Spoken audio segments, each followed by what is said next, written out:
Alright guys, it's the day after the mayor's primary election, and trifecta of corruption, Eric Adams is expected to be our next mayor. He overperformed his polls, and Andrew Yang underperformed his polls.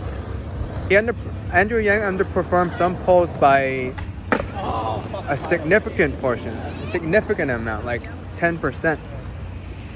So here's what happened.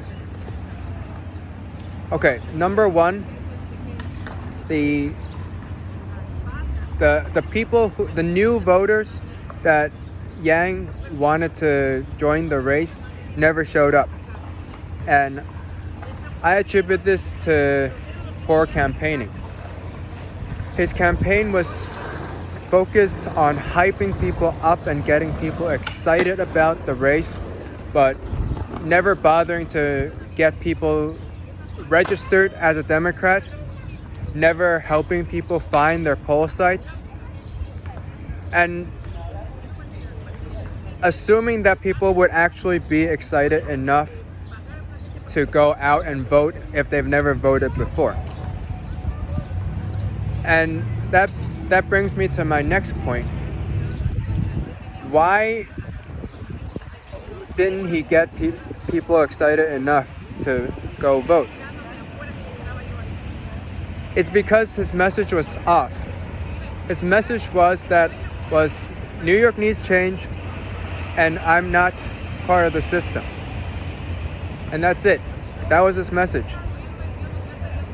And if you're going to be that person who's the alternative to the system that people have known forever,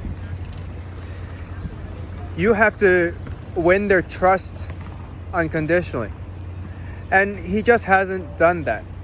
And there are a couple of reasons why he hasn't done that, and mostly it comes down to that he just jumped right into the race, and he was figuring out what New York wanted and needed while he was campaigning, which is a good thing, but you can't figure things out and be able to deliver a message at the same time. It's like if you were writing a book, and instead of publishing your book, you just publish the manuscript, or even worse, you were publishing the little notes that you write here and there, then it's not going to come off the way you wanted it to. You didn't think your ideas through. It's not that he didn't think his ideas through. It's that what he learned, he was processing them. He was processing them as he was saying them, right? And obviously that's not going to come through correctly. So that's number one. So while he was trying to figure it all out, he was depending on Bloomberg's political consultants to fill in the gap for him. And it turned out that I actually knew this from the beginning, but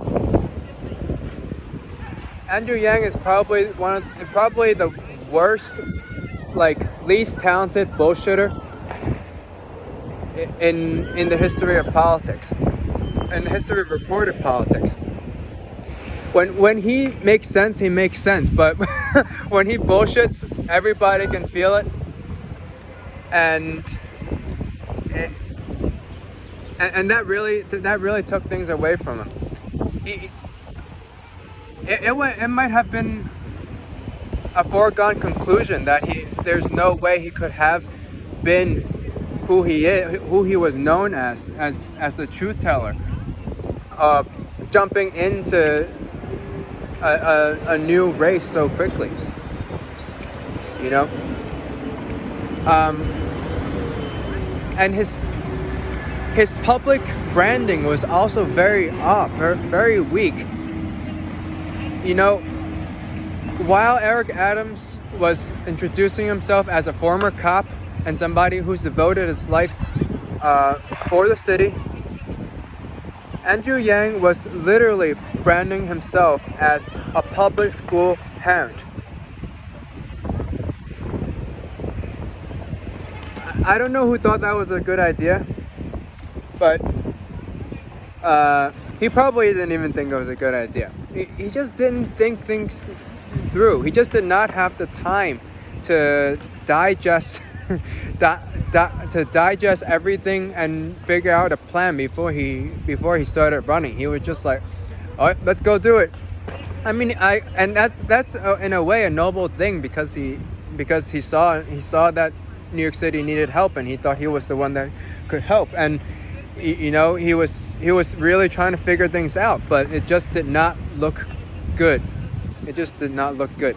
So because of all of that, and also I'm sure all of that contributed to all of the gaffes that he's made. And the cherry on top, this wasn't the cause of him underperforming. It was the cherry on top, was that the media was smearing him constantly. And what if you can't win the voters' trust, if you can't win the trust of likely voters, and you made no effort to actually get people who weren't going to vote to actually vote,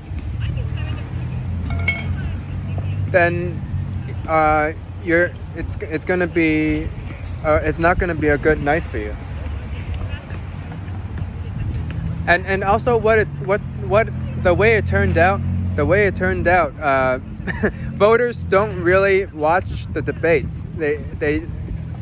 I found out the hard way when I voted, and I mean I knew who I wanted to vote for mayor, but when I went to city council, I started, you know what I did? I Googled, I Wikipedia'd.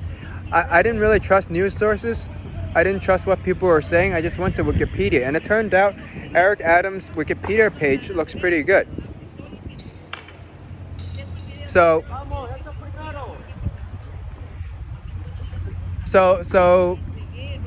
I hope that he learned the right lessons from this, and I hope he actually continues walking through the New York City neighborhoods and figuring things out. And even if he doesn't run again, I hope that he proposes new ideas, new solutions. It seems like he's better at having his ideas implemented while not being in office. So I'm looking forward to seeing what's going to happen next.